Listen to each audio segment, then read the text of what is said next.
I quit. 162 videos, 2000 plus subscribers. Insta டிஎம்லையும் YouTube comment பாக்ஸ்லையும் எப்போ நெக்ஸ்ட் வீடியோ போடுவீங்கன்னு அவ்வளோ மெசேஜ். டிசிப்ளின் கன்சிஸ்டன்சி பற்றியெல்லாம் வாய் கிழிய பேசிட்டு 71 டேஸா ஒரு வீடியோ கூட அப்லோட் பண்ணல. நியூ இயர் வர 90 டேஸ் கூட இல்லை. இந்த டைம்ல நான் எங்க போயிட்டேன்? நான் ஐடி எம்ப்ளாய் ஆயிட்டேன். வெல், இந்த வீடியோல நீங்க மோட்டிவேஷன் ஆகுறதுக்கோ இல்ல புதுசா ஏதாவது லேர்ன் பண்ணிக்கிறதுக்கு ஏதாச்சும் இருக்குதான்னு கேட்டீங்கன்னா சத்தியமா ஒண்ணு கூட இல்ல. இது என் லைஃப் அப்டேட் என்னோட சப்ஸ்கிரைபர்ஸ்க்காக. நீங்க என்ன புதுசா பாக்குறீங்கன்னா it's me Brinda Jayakumar. Welcome to our channel. 2023 April month நான் என்னோட எம்காம் கம்ப்ளீட் பண்ணேன். எல்லாரும் மாதிரி படிச்சு முடிச்சுட்டு உடனே ஒரு வேலைக்கு போக கூடாதுன்னு யோசிச்சு ஏதாச்சும் நமக்காக ஏதாவது ஒண்ணு பண்ணணும், புதுசா ஏதாச்சும் கத்துக்கணும்னு ஆசைப்பட்டு ஒரு ஸ்டார்ட் பண்ண விஷயம் தான் இந்த கண்டென்ட் கிரியேஷன். ஜூலை 11 என்னோட ஃபர்ஸ்ட் வீடியோவை யூடியூப்ல போட்டேன். என்ன பண்றது, எதுல இருந்து ஸ்டார்ட் பண்றதுன்னு ஒண்ணுமே தெரியாம நான் பார்த்தது படிச்சது இன்ஸ்பயர் ஆன விஷயத்துல இருந்தெல்லாம் கண்டினியூஸா வீடியோ போட ஸ்டார்ட் பண்ணேன். வீடியோ போடுறது ஒரு மாதிரி நல்லா ஃபீல் குட்டா இருந்துச்சு, புதுசா நம்ம ஏதோ பண்றோம் அப்படின்ட்டு. ஆனா நாள் ஆக ஆக எதுவுமே ஒரு முன்னேற்றம் இல்ல, ஒரு இம்பாக்ட் இல்ல, ஏதோ நம்ம பாட்டு பேசிட்டு இருக்கோம் அப்படிங்கிற மாதிரி தான் இருந்துச்சு. ஒரு 2 to 3 months கண்டினியூஸா வீடியோ ஸ்டார்ட் பண்ணதுக்கு அப்புறம் ஏதோ நம்ம பண்ணிட்டு இருக்கோம், ஆனா அதுல இருந்து எந்த ஒரு இம்பாக்டும் இல்ல, அதுல இருந்து ஒரு விஷயம் கூட வரல அப்படின்னு தெரிஞ்சு கொஞ்ச நாள் ஹோல்ட் பண்ணலாம், ஏதாச்சும் ஒண்ணு கத்துக்கிட்டு யூஸ்ஃபுல்லா எனக்கும் மத்தவங்களுக்கும் யூஸ்ஃபுல்லா இருக்கிற ஒரு விஷயத்த பத்தி கான்டென்ட் போடலாம் அப்படின்னு கொஞ்ச நாள் ஸ்டாப் பண்ணேன் அக்டோபர் மந்த்ல. அண்ட் முக்கியமான விஷயம், அந்த அக்டோபர் மந்த் வரைக்கும் இன்கம் ஜெனரேட் ஆகுற மாதிரி என்கிட்ட எந்த வேலையுமே இல்லை. இப்படியே நவம்பர் மந்த் வரைக்கும் போயிடுச்சு. அப்பதான் ஃபர்ஸ்ட் ஒரு கிளைண்ட் ஆன்லைன்ல நம்ம ரீச் பண்ணாங்க. யூடியூப்ல நம்ம வீடியோ எல்லாம் பார்த்துட்டு உங்க வாய்ஸ் நல்லா இருக்கு, எனக்கு ஸ்கிரிப்ட் ரெடி பண்ணி தர முடியுமா, எனக்கு வீடியோக்கு வாய்ஸ் ஓவர் கொடுத்து எடிட் பண்ணி தர முடியுமான்னு கேட்டாங்க. அப்படியே கொஞ்சம் கொஞ்சமா ஆன் பண்ண ஸ்டார்ட் பண்ணேன். சைட் பை சைட் ஒரு கம்பெனில டெக்னிக்கல் அசிஸ்டண்டா ஒர்க் ஃப்ரம் ஹோம்ல ஒரு ஜாபும் தேடிக்கிட்டேன். இதெல்லாம் ஒரு சைடு போயிட்டு இருந்தாலும் ஒர்க் ஃப்ரம் ஹோம்ங்கிறதுனால கொஞ்சம் கம்ஃபர்டபுளா இருக்கிற செப்பரேட் டைம்ல நான் என்னென்னலாம் லேர்ன் பண்ணணும்னு நினைச்சனோ அதெல்லாம் லேர்ன் பண்ண ஸ்டார்ட் பண்ணேன். நிறைய கத்துக்க ஸ்டார்ட் பண்ணேன். நல்ல எடிட்டிங்கும் ஒரு சைடு கத்துக்கிட்டேன். பிப்ரவரி மந்த்ல இருந்து வீடியோ போஸ்ட் பண்ண ஸ்டார்ட் பண்ணிட்டேன் யூடியூப்ல. நல்ல கான்டென்ட்டோட அப்பதான் நல்ல புக் எல்லாம் படிக்க ஸ்டார்ட் பண்ணி 48 Laws of Power நம்ம சேனல்ல பாத்திருப்பீங்க. என் ஃப்ரெண்டு ஒருத்தங்க ரெக்கமெண்ட் பண்ணாங்க. அந்த புக்ல இருந்து படிச்சு ஒரு லாவா டீகோட் பண்ண ஸ்டார்ட் பண்ணேன். நிறைய நான் என்னெல்லாம் கத்துக்கிட்டேனோ அதெல்லாம் வீடியோவா போஸ்ட் பண்ண ஸ்டார்ட் பண்ணேன். இதெல்லாம் ஒரு சைடு இருந்தாலும் நான் ரொம்ப நாளா ஆசைப்பட்ட மேக்கப் ஆர்டிஸ்ட் கோர்ஸ் ஒரு தேடி கண்டுபிடிச்சு இவ்வளவு நாள் சம்பாரிச்சதெல்லாம் கொஞ்சம் கொஞ்சமா சேர்த்து வச்சு ஒரு நல்ல ஆர்டிஸ்ட் கிட்ட பிசிக்கல் கிளாஸ் கம்ப்ளீட்டா A to Z என்னென்னலாம் தெரியுமோ என்னென்னலாம் கத்துக்கணுமோ, பிரஷ் நாலேஜ்ல இருந்து ப்ராடக்ட், எப்படி ஒரு மேக்கப் ஆர்டிஸ்ட்னா எப்படி இருக்கணும், எப்படி நடக்கணும், எப்படி ஒர்க் பண்ணுவாங்க, என்னென்னலாம் நடக்கும், அந்த மேக்கப் ஆர்டிஸ்ட்குள்ள என்னென்னலாம் திங்ஸ் நம்ம கொண்டு வரணும் அப்படின்ட்டு எல்லாமே கம்ப்ளீட்டா கத்துக்கிட்டேன். லைஃப் அப்படியே ஸ்மூத்தா தான் போயிட்டு இருந்துச்சு. ஒரு டீசென்டான இன்கம் ஒரு சைடு வந்துட்டு இருந்துச்சு. யூடியூப் பண்ணிட்டு இருக்கேன். நான் நினைச்ச மாதிரி மேக்கப் ஆர்டிஸ்டும் ஆயிட்டேன். லைஃப் ஸ்மூத்தா தான் போயிட்டு இருந்துச்சு இந்த ஒரு விஷயம் நடக்கிறதுக்கு முன்னாடி. எங்க ஃபேமிலியில ரொம்ப முக்கியமான ஒரு பர்சனுக்கு ஹெல்த் இஷ்யூஸ். யார் என்னன்னு பெருசா டீட்டெயிலாம் சொல்ல விரும்பல. எனக்கு பேக் போன் மாதிரி இருக்க ஒரு பர்சன். ஒரு ரெகுலர் செக்அப் பண்ணப்போ மூச்சு ரொம்ப வாங்குதுன்னு சொல்லி ஆன்ஜியோ பண்ண சொன்னாங்க. ஒரு செக்அப் பண்ண சொன்னாங்க. அதுக்கப்புறம் ஆன்ஜியோ பண்ண சொன்னாங்க. ஒன்றும் பெருசா இருக்காது, நல்லா தானே லைஃப் இருக்கு, நல்லா தானே ஹெல்த் பாத்துக்கிறோம் அப்படின்னு நினைச்சிட்டு இருக்கும் போது 88% ஹார்ட் பிளாக்கா இருக்கு, 3 சைடும் பிளாக்கா இருக்கு அப்படின்னு சொன்னாங்க. ஆன்ஜியோ பண்ணி வித்தின் 1 வீக்ல ஓப்பன் ஹார்ட் சர்ஜரி பண்ணிட்டாச்சு. ரொம்ப கஷ்டமா இருந்தது. இது வரைக்கும் அதெல்லாம் பார்க்கல. கொஞ்சம் அப் அண்ட் டவுன் இருந்தாலும் ஸ்மூத்தா தான் போயிட்டு இருந்துச்சு. ரொம்ப முக்கியமா நமக்கு பேக் போன் மாதிரி இருந்த ஒரு பர்சனுக்கு இந்த மாதிரின்னு சொன்னோனையும் ரொம்ப கஷ்டமாச்சு. ஃபேமிலியே ரொம்ப சோகம் கஷ்டம். அதுக்கு மணிலாம் ரெடி பண்றது, எல்லாம் ஃபேமிலி எல்லாம் இது பண்றது அப்படின்ட்டு ரொம்ப அப் அண்ட் டவுன் போச்சு. பார்க்காததெல்லாம் பார்க்குற மாதிரி இருந்துச்சு. நிறைய கஷ்டம் கண்ணீர் அதெல்லாம் இருந்துச்சு.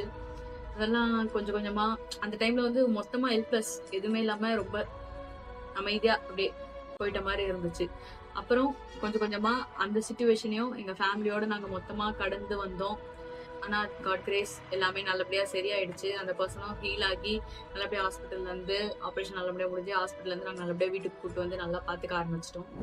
அந்த டைம் என் ஃபேமிலிக்காக ஒரு ஸ்டேபிள் இன்கம் ஜெனரேட் பண்ணணும்னு நிறைய கம்பெனிக்கு அப்ளை பண்ணேன். அப்பவும் நமக்கு கத்துக்கிட்ட இந்த ஸ்கில் தான் ஹெல்ப் பண்ணுச்சு. Editor and social media handling ஒரு கம்பெனில எனக்கு பிளேஸ் பண்ணாங்க. என் லைஃபோட நெக்ஸ்ட் பார்ட். இதுக்கப்புறம் ஆஃபீஸ் ரெகுலரா போகணும், நிறைய புது புது முகங்களை பார்க்கணும், நிறைய விஷயம் கத்துக்கணும். இதுக்கு நடுவில் மேக்கப் ஆர்டிஸ்டாவும் இருந்தேன். நிறைய shows, event, fashion show, ramp work, bridal ஒர்க்னு நிறைய போக ஆரம்பிச்சேன். புது புது எக்ஸ்போஷர், புது புது முகங்கள் நிறைய தெரிஞ்சுக்கிட்டேன். ஒரு கேப் விடல, ஒரு கரியர் பிரேக்லாம் எதுவும் ஆகல.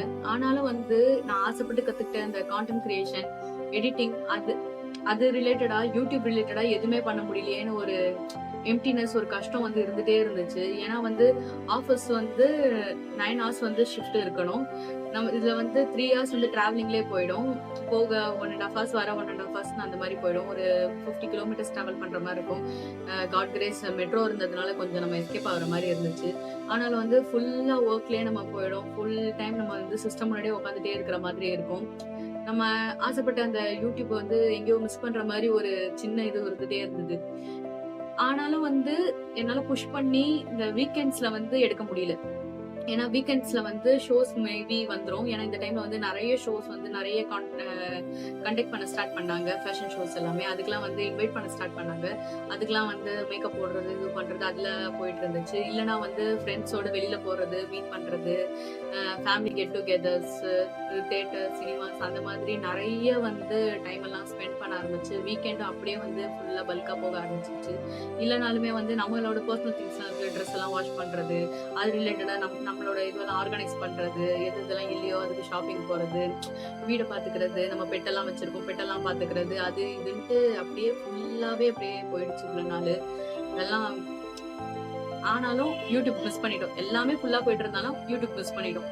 அந்த ஒரு தாட் கண்டினியூஸா ஓடிட்டே தான் இருக்கும் மைண்டுக்குள்ள. இதெல்லாம் ஒரு சைடு இருந்தாலும் ஆஃபீஸ்ல ஷிஃப்ட் 8 hours முடிச்சுட்டு நம்ம வரும்போது, மெட்ரோல போகும்போது வரும்போதெல்லாம் அந்த ஃப்ரீயா இருக்கிற டைம் இது கொஞ்சம் கூட யூட்டிலைஸ் பண்ண முடியாம மைண்ட்லெஸ்ஸா எம்டியா ஸ்க்ரால் பண்ற பழக்கம் வந்துருச்சு. ரொம்ப ஒர்க்ல ப்ரெஷரா இருக்கும் போது அப்பப்போ ஜங்க்லாம் சாப்பிட்ற பழக்கம் கிரியேட் ஆயிடுச்சு.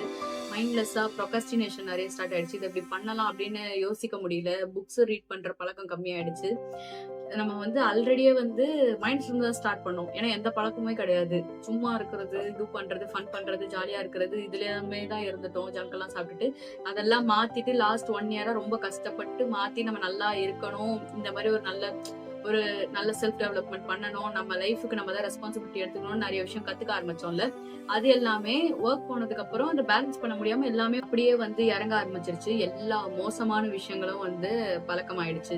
தூங்குறது, ப்ரொகாஸ்டினேட் பண்றது, ஜங்க் சாப்பிடுறது, மைண்ட்லெஸ்ஸா ஸ்க்ரால் பண்றதுன்னு எல்லாமே பண்ண ஸ்டார்ட் பண்ணியாச்சு. அண்ட் இதுக்கப்புறம் நோ மோர் எக்ஸ்கியூசஸ். ஏன்னா நம்ம லைஃப்க்கு நம்ம தான் ரெஸ்பான்சிபிலிட்டி. நம்ம கொஞ்சம் கூட அக்கௌண்டபிலிட்டியா இல்லாம இந்த மாதிரி எக்ஸ்கியூஸ் சொல்லிட்டு இப்படி தள்ளி தள்ளி போடுறது கொஞ்சம் கூட நியாயமே இல்லை. நான் ஆசைப்பட்டு ஸ்டார்ட் பண்ண யூடியூப் சேனல், என்னை நம்பி சப்ஸ்கிரைப் பண்ண உங்களுக்குலாம் கொஞ்சம் கூட லாயலா இல்லாம இருக்கணும்ட்டு ஒரு எம்டினஸ் என் மைண்ட் ஃபுல்லா அப்படியே சுத்திக்கிட்டே இருக்க ஆரம்பிச்சிருச்சு. இந்த எம்டினஸை நான் தான் மாற்றணும் அப்படின்னு ஸ்ட்ராங்கா மைண்ட்ல ஃபிக்ஸ் பண்ண ஸ்டார்ட் பண்ணிட்டேன். என் லைஃப்க்கு நான் தான் ரெஸ்பான்சிபிலிட்டி. இதுக்கப்புறம் என்ன நடந்தாலும் ஸ்ட்ராங்கா, டிசிப்ளின்டா, ஹார்ட் ஒர்க் பண்ணணும்னு முழுசா மைண்ட் செட் கொண்டு இப்போ அனௌன்ஸ் பண்றேன். I quit. Yes, I quit procrastination, laziness, bad habits. என் லைஃபை ரூயின் பண்ணிட்டு இருக்க எல்லா மோசமான விஷயத்தையும் உடனடியாக ஸ்டாப் பண்ண முடியலனாலும் என்னால் முடிஞ்ச அளவுக்கு கொஞ்சம் கொஞ்சமா ஸ்டாப் பண்ண போறேன். அண்ட் நம்ம சேனலுக்கு இனிமே வீடியோஸ் ரெகுலரா வர என்னோட எக்ஸ்ட்ரீம் ஹார்ட் ஒர்க்கை போட்டு ரெகுலரா ஒர்க் பண்ண போறேன். நியூ இயர் வரதுக்கு இன்னும் 90 days கூட இல்லை. நம்ம லைஃபோட பெஸ்ட் டிரான்ஸ்ஃபார்ம் கொண்டு வரதுக்கும், கரெக்டான மைண்ட் செட் கொண்டு வரதுக்கும் என்னென்னலாம் பண்ண முடியுமோ அதெல்லாம் ஒரு செக்லிஸ்ட் போட்டு எவ்வளோ ஹார்ட் ஒர்க் பண்ண முடியுமோ என்னால் முடிஞ்ச அளவுக்கு ஸ்ட்ராங்காக ஃபாலோ பண்ண போறேன். அண்ட் உங்களோட சப்போர்ட் எப்பவுமே எனக்கு இருக்கும்னு நம்புறேன். ஸ்டே டியூன் மக்களே. இப்போ ஸ்ட்ராங்காக சொல்றேன், உங்க செல்ஃப் டெவலப்மெண்ட் பத்தி ஸ்ட்ராங்கான கான்டென்ட் பார்க்க மறக்காம நம்ம சேனலை சப்ஸ்கிரைப் பண்ணிக்கோங்க. நாளைக்கு வேற வீடியோல பார்க்கலாம். அது வரைக்கும் dream big and stay powerful. And ஒரு குட்டி விஷயம், இதுக்கு நடுவுல ஆகஸ்ட் மந்த்ல ஒரு ஃபேஷன் கான்டெஸ்ட்ல நான் கலந்துக்கிட்டேன். அதுல பேஜன் மாடல்ல மிஸ் மோஸ்ட் பியூட்டிஃபுல் அவார்டு எனக்கு கொடுத்தாங்க. அந்த போட்டோஸும் டேக் பண்றேன். நல்லா இருக்கான்னு பார்த்து கமெண்ட்ல சொல்லுங்க. And thank you. எல்லா புகழும் ஒருவனுக்கே. நீ நதி போல ஓடிக்கொண்டீர். எந்த வேர்வைக்கும் வெற்றிகள் வேர்வைக்குள்ளே